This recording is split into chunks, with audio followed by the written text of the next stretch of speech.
Welcome to LCS Talks. I'm Berkley Glazer, and I'm the principal of Langley Christian Middle School. And I am Kevin Merchandani. I am the Director of Instruction for K-12. Kevin, what are we going to be talking about today? Berkley, we are continuing on in our series on our core program. So we've been talking about the arts, athletics, and we've looked at ADST, and we're going to be talking about service. Of course, academics and social emotional development is another big foundational set of pieces for our programming. And today we're looking at service learning and how service is such a key part of our faith formation and our formation as a community of learners, a community trying to understand how God's world is much bigger than just Langley. And it's also about connecting with people and having perspective on their lived experiences too. So really excited to have some special guests on LCS Talks today. We have not featured our student voices yet, and we know this is something we've been looking forward to for a really long time. So we are excited to dive into a service learning experience that has happened in our school community, and we know it's already been really transformative to who we are as a school. So Berkley, back over to you. All right. Yeah, we're really excited to meet our panel. So what we're going to do is we're going to get you to introduce yourself and tell us what grade did you start here at LCS and what grade are you in now, so our listeners can put a voice to your name. Yeah. Hi, I'm Kalen. I started at LCS in grade 7, and I'm currently in grade 11. I'm Ashlyn. I also started at LCS in grade 7, and I am also currently in grade 11. I'm Allie. I started at LCS in grade 4, and I'm also currently in grade 11. Awesome. We're so excited you guys are here with us today. We also have Chris Seppelt, who is our director or coordinator of services learning here at LCS. So Chris, you want to say hi? Hi, happy to be here. Thank you for having me. Yeah, great to have you back. Now, Chris, we just want you recently took these students and learners with you on a very fantastic trip. We want you just to give us an overview of what it is that you did. Yeah, so we went for a week to the South Bronx in New York City, where we volunteered in 2 educational settings. So we volunteered in an after-school program for a week at St. Anne's. And we also worked in a public elementary/middle school in the South Bronx by the Melrose Housing Projects. So the students built connections prior to arriving. They wrote letters, they did FaceTimes, and they built quite a good connection prior to the visit. So there were some established relationships that flourished during that time of our visit. Awesome. So yeah, our listeners might be familiar with Mr. Seppelt's voice. We have featured him on LCS Talks a few times, and we recorded an episode that we'll be releasing, of course, really soon here. We recorded that before the service learning experience, and so we're following up here to hear about the impact of those experiences in the Bronx. And Mr. Seppelt, you've been leading these trips for how many years now? Well, I started doing trips, service-related, about 2001. Mm-hmm. So, it's been about 20 trips or so to New York City. I had the privilege of studying in the Bronx, doing my master's in religious studies.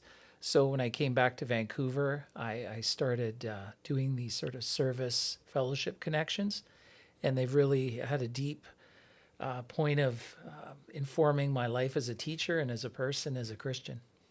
Awesome. So yeah, in some of my previous work, I had opportunities to travel internationally, work with different student groups, and was always just taken aback at the transformation that took place following the experiences and the learning and the conversations. It often went in different ways that I could have ever imagined. And I know even hearing from students I worked with years later about the impact that these experiences might have had. It's really interesting to hear from the three of you today, because we get to hear what the last 3 weeks have been like for you following your trip. And you've had conversations with your families. You've told probably those stories a few times. They've morphed into different expressions of what's now being left with you. And so we would love to hear some of those kind of key moments or stories or narratives that have really stuck with you from from your service experience. So would love to hear from each of you. What was impactful? If there's a particular story or experience that stands out to you that you could share with us? Yeah, I think like the trip as a whole was an amazing experience. I think all of us students who went were very grateful to go, and we thanked Mr. Seppelt a lot for putting that opportunity together, and I think it kind of exceeded all of our expectations. I think for me personally, it was definitely just seeing a different part of the world and seeing a different way of living than what we're so used to here. And also just seeing how those kids were so excited to see us. Way more excited than I would have ever thought I would. Like, I never thought someone would be so excited to see me, and these kids were just so happy, and they just made all of us happy. I think all of those kids laughing and hanging out together and playing games, it was really cool to be a part of that, and just to be able to hang out with someone who we didn't know before, and to make those new connections. And I know for a lot of us, those connections have carried out, whether that's texting each other, following each other on social media, whatever it is.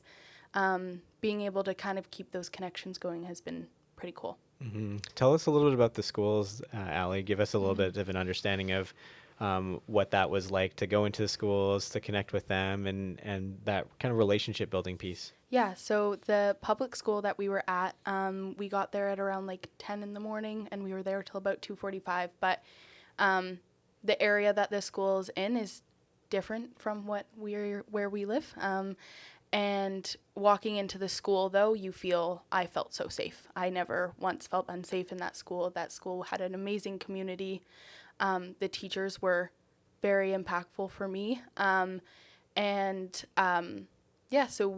I was in a grade 4 class, and I was helping a few kids with their like math and reading and writing. And these kids are so smart. Their curriculum is different than ours, like a lot. And they were learning things that like I learned like last year or this year, and they're in grade 4. So they were just learning all these cool things, and I was there to just kind of, I wouldn't say I taught them anything, but just kind of cheer them on, and help them get their work done and show them that school can be kind of cool and it can be kind of fun. And Kaylin was also in my class, and we were able to convince our class that we lived in igloos.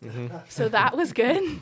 They were just shocked that we actually did. Anyways, so I think, yeah, just kind of we hung out with the kids and we followed them from class to class. We went to recess with the kids, and then we would eat lunch with them. And then that kind of was what we did, our little daily routine with them. Yeah. Thanks, Allie. Yeah. How about for you, Kaylin? What stands out as some of the key experiences for you? Yeah, I think a big one was also at the school. On the last day when we were there, they had asked for some volunteers to help them with a coding project they had. They were going to STEAM Expo, where they could show off a game they had coded, and they were like, "Oh, well, we haven't done much of this yet, and we aren't sure where to start. How about we ask the Canadians?" And so I volunteered. I have some experience like with the computers classes at LCS here, and I thought it would just be a fun experience to use like the skills that I've learned, and it just like seeing how the kids were so excited. They're like, "This is so cool. How do you know how to do all these things?" And it's like, it was like eye-opening to see how like God puts us in places where we can use the skills and the gifts that He's given us, and like help other people. Or, yeah. So it's great to be able to do that. Thanks, Kaylin. How about for you, Ashlyn? For me, it was very interesting. I was in a grade 5 class, so the kids kind of understood parts of like, oh, we're here for service. We're not just here simply to hang out, although that's what we did while we were there. So I got to have very meaningful conversations with a lot of the kids because they were older than some of the groups. Some people had like kindergarten, grade 1. But there was one boy in the class that I was in. They had been like Google searching our school, and a couple of us, they tried to figure out like who we were from Google. It was very interesting. But then they found out that we go to a Christian school, and one of the boys told me, "Oh, I'm a Christian too." And it was very interesting to see him talk with me about how, oh, this is what it's like living as a Christian in a public school in the Bronx.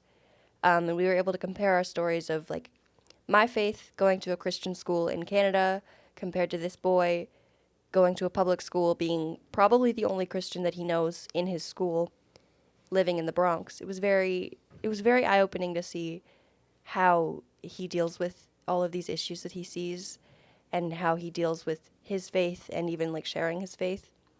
But it was like very meaningful conversations with all of the kids, but this one especially was, I think, one of my favorites. That's awesome. Would love to hear a little bit about what you've shared with your families, what you've communicated with others in the community. What have you brought back that might be helpful for us to know about an experience like this? Maybe give us a bit of perspective on what this experience is currently meaning for you now. Yeah. For me, I was in a classroom with Miss DeSena, and she had gone on one of these trips before, I think multiple times. And she was super cool, and I got to watch her teach, and the connections she had with the kids was super cool. And I've always been against being a teacher. I always felt like maybe I wouldn't be good at it and maybe I wouldn't like it. But kind of watching her teach, like, I don't know, just seeing how she acted with the kids and seeing, I guess, a teacher in a different aspect of not being the student and being able to, like, kind of just interact with the teacher outside of where I've always gone to school and where I live, really opened my eyes. And I came home and I told my mom, I was like, I think I might want to be a teacher. Mm-hmm. And she was like, that's awesome. Mm-hmm. And so I've told that to multiple people who I've told previously that, I would never be a teacher. But mm-hmm. now it's definitely something I'm considering, which I think is really cool, that I kind of I had a mindset of, I wouldn't be good at this, to now I'm like, I think that it would be something that I would really love and really enjoy. So, yeah. Thanks for sharing, Allie. Yeah. And I think for me too, like we got back and my parents were like, so what'd you do? And I really could only think of all the good things that happened. And like throughout like the first week back, my parents were hearing from other parents about like some of the things you might not want to share as much. And they're like, how come you didn't tell all of like the more negative things? And I just like if something negative happened, I didn't try to think about it. I tried to think about like all of the good that we were getting out of this, all of the good that the kids that we were with were getting out of this. And like looking back, it was only a positive experience. So I'm just so grateful that I could just experience it and not have to be caught up on all the bad things that may have happened. Thanks, Kaylin. Yeah, Ashley. For me, coming back, there was a lot of like, we did this touristy thing that was so cool. Like we saw the Statue of Liberty and the Brooklyn Bridge and a bunch of things that it's like Allie said earlier, it's typical New York stuff where it's like, we saw this and it's super touristy. But I think one of the coolest things coming back to it, getting questions from people like family and friends, being able to say, hey, we went to this place where typically people don't go there when they go on vacation to New York. And we got to do all these super cool things that I don't think I would have had the opportunity to do had it not been for Mr. Seppelt. And we got to do all of these things where we're interacting with these kids all day, every day, and it was so much fun. And I mean, even now, we are able to keep in contact with the kids that we interacted with, and still the kids are so curious about us, and it's still so cool to see how they're responding after our trip to the impact that we gave on them and the impact that they made on us. It was a really cool trip, and I'm really grateful for it. That's awesome. While you were talking there, something just tweaked. And Chris, there's not a lot of people who get into the school, mm-hmm. right? In fact, I think we're like one of the few. So maybe tell the listeners a little bit about how that developed and how you got permission to bring a bunch of strangers from Canada into a public school in the Bronx. Yeah, well, it's a really interesting evolution of God working in really wonderful and subtle ways. So I read a book, in 2006, and I was so intrigued by this portrait of a community facing a lot of social problems that my wife and I, when we were in New York, we were on our 10th anniversary, and I thought, I'm going to check out this place. And so I had an ulterior motive, right? And so, so when I had an opportunity, I said, okay, to my wife, I'll see you in about an hour and a half. And so I took the train up to the Bronx, and they were so gracious to the idea of bringing a group of students and building fellowship, and it really was so transformative. And so that following spring, I took a group of kids. I never, though, want to do the same experience twice. I'm always trying to deepen the level of fellowship for successive trips. So I thought, wow, well, wonder what the kids are like, what their experience are like in the schools during the day, because the initial contact was with an after-school program. And so someone at St. Anne's introduced me to the principal of a local elementary school. And I think they saw something that was, beneficial for their kids. See, as what our students have said is their kids live in isolation. So do ours. And so I think they saw that there was this real beauty in building this cross-continental fellowship. And, they just saw that our kids were coming with open hearts and minds, and it really produced something very beautiful in this fellowship, that their kids started thinking beyond their neighborhood. They started seeing the world in a bigger sense. It's sort of like hearing Allie saying, well, I want to become a teacher. I've had countless kids who are now, pursuing careers in education or humanitarian outreach or ministry, or, because of this experience where the Holy Spirit was able to enter those places in their hearts, right? And so it really kind of created these special opportunities. Because the school we volunteer in, there's no other visiting groups that come in. And so it's really interesting that here this largely Caucasian group comes in and they see it as, oh, the Canadians are here. And it's a funny thing. The principal told me that when she took a group of students into the city and they saw other Caucasian kids, they said, hey, there's Canadians. It's really interesting because, we unfortunately, we live too much with a sense of isolation. And so bringing this, I'm thinking about the motto of the school: connect, equip, right? And thrive. Well, that's what this trip was about: connecting and equipping and watching these kids thrive. It was like the line I often say is like, I'm front row in the greatest show in town, watching kids like this be the best version of themselves. Awesome. Yeah, it's possible to go on a trip like this and to not see immediate impact, or to still be asking those questions of like, yeah, what about, or have we really thought about, like, what are the three of you left with right now? What questions do you still have? What's being raised in terms of things that you're still needing to process that we may want to actually think more deeply about here as a school community, or as even a Western North American kind of society out here in British Columbia? What are some of the questions that you still have that you're starting to think about? Anything come to mind? I think for me, like, one thing that I've been kind of wrestling with, I guess, since we've gotten back, would probably be how, like Mr. Seppelt was saying about how isolated we are and how isolated they are, but also how, now that we're back home and unfortunately we can't go to New York like every month, how can we try and kind of continue to do some sort of outreach here? And I think, like, Mr. Seppelt has done a really, really great job of having those like local service opportunities so available. Like I went on the Surrey Urban Mission trip.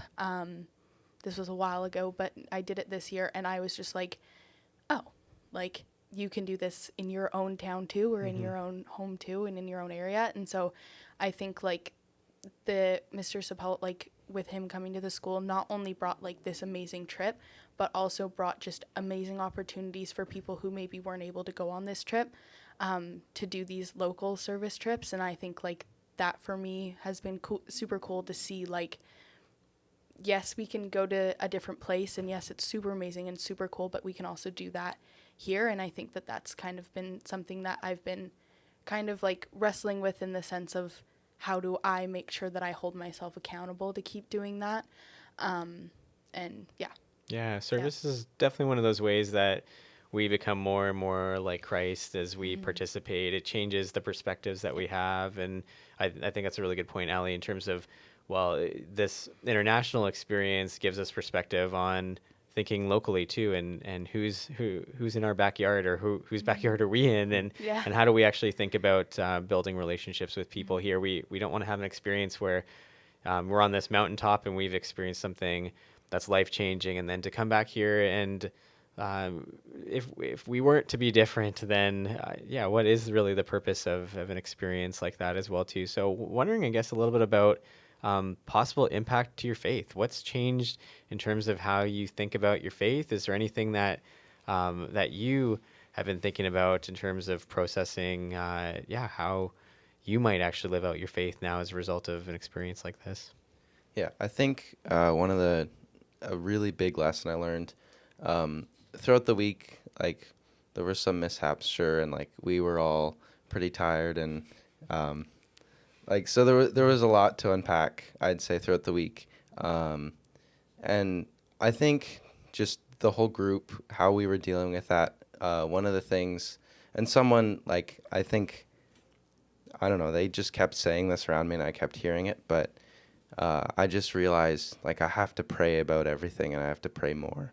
And I just think back to how I pray, I'll do it at night, I'll do it in the morning, but I don't really do it like in the heat of everything, or even when things are good and I don't have anything I like need from God. Like I don't think to like thank him for my health or anything like that. So one of the things I've been trying to do is just to pray more and to be more grateful about everything, and just realize that God isn't there only when we're going through something tough, but he's there all the time, and we can thank him and be with him at all times too. Thanks, Caitlin. For me, I find a big part about this trip was the connections that we made, whether it be with the kids that we were interacting with in New York, or even the people that we were in our rooms in our hostels with, or like just everybody that was on this trip.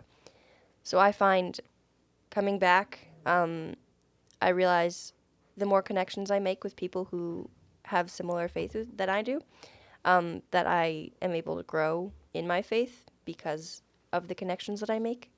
And it'll help me connect not only with people, but also with God, so that I can use this opportunity that I've been given to say, hey, thank you. What like, can I keep doing this? Can I, like Ali said, finding things in the community, finding things locally where I can not only serve, but also connect with people and with God and with like-minded Christ followers. That's awesome. Hearing you guys talk about connection and getting outside of our comfort zone, outside of our isolation. Chris, is there in the future, like maybe some possibility to host even some of their kids maybe coming this way, or what's Well, as in there? I told you before, I really am always thinking about pushing the envelope, right? Deepening that level of connection. One of the things that Ali had referred to as what being in this is kind of a special moment.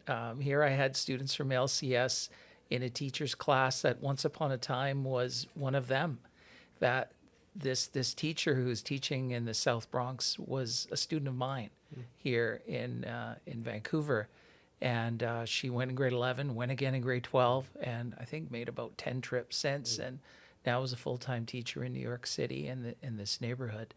So so what I've really thinking is deepening that fellowship, and possibly seeing a group of teachers or students coming to visit us, and to really broaden the connection between LCS and these communities in the Bronx, so that really, yeah, the more we kind of break through this sense of isolation. I mean, this is a blessed community, right? But I think we have to sort of push.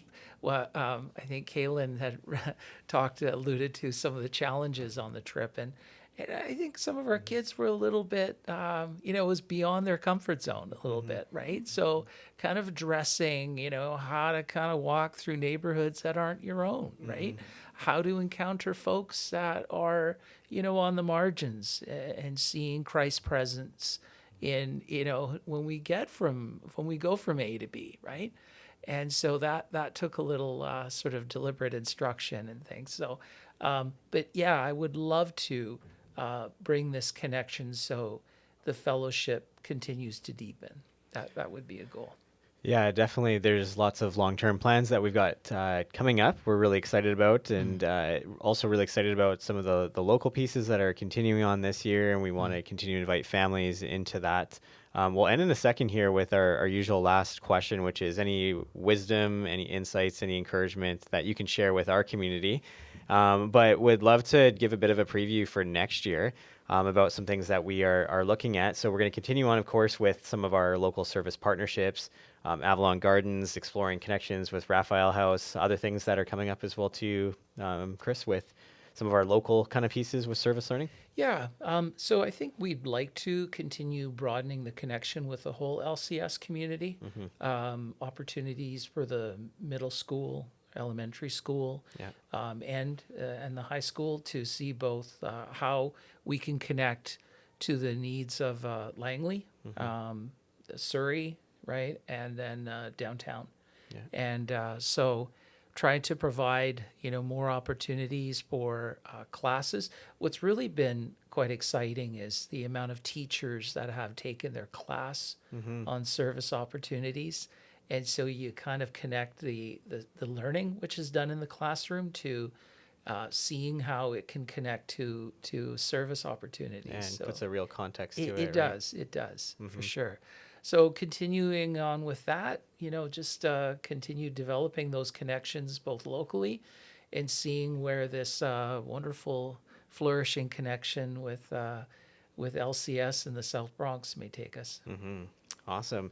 Yeah, let's hear from our three guests here. Allie, you jump in there. Yeah, I would definitely encourage that if you're in grade 11 or 12, go on the trip.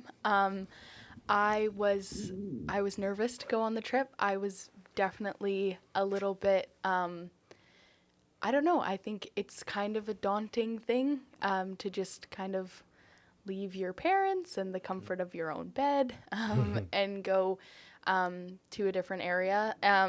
But it was truly an amazing experience. And I made so many connections, and with not only the kids, but even just the group that we went with. Some of my closest friends now are a part of that group, and I think that that's really cool.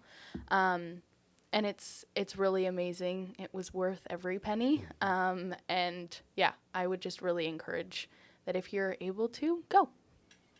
Awesome. Yeah, and I think to add to that, it was definitely worth every penny, and obviously it comes at a cost. And so even if you're, if you aren't able to go on the trip, like what we said earlier, there are service opportunities close to home. Like, you don't have to go to New York to go to a school. There are schools, like even in our school, there are many service opportunities that we could come up with and think of. And so you don't have to go on an experience like this to be able to serve. And so it's just good to think about like where you can go locally, like we said earlier. I would say, well, yes, this trip was awesome. And like finding things in your community is a great way to connect with a bunch of different things. I think being able to have an open mind about these sort of things is awesome. A lot of us had no idea what we were getting ourselves into going into this trip. I don't think very many of us had been to New York before this trip.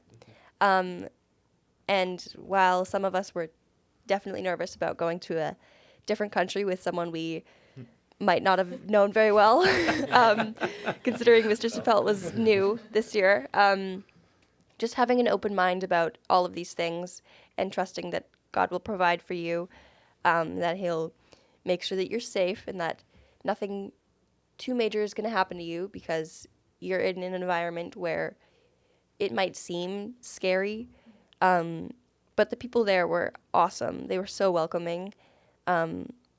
It was pretty much nothing but smiles from everybody we passed on the street. So having an open mind about whether it be a trip as big as a New York trip or something in your neighborhood community. Yeah. Awesome. Those are excellent words of encouragement. Thank you so much. I want to thank our panel today. Really appreciate you guys, and we appreciate everything you had to say. And Chris, thanks again for joining us, and Kevin. And we want to thank our listeners for listening to us. And remember, we want to be interactive, and you can reach out to us and ask us some questions at podcast@langleychristian.com. Thanks for listening.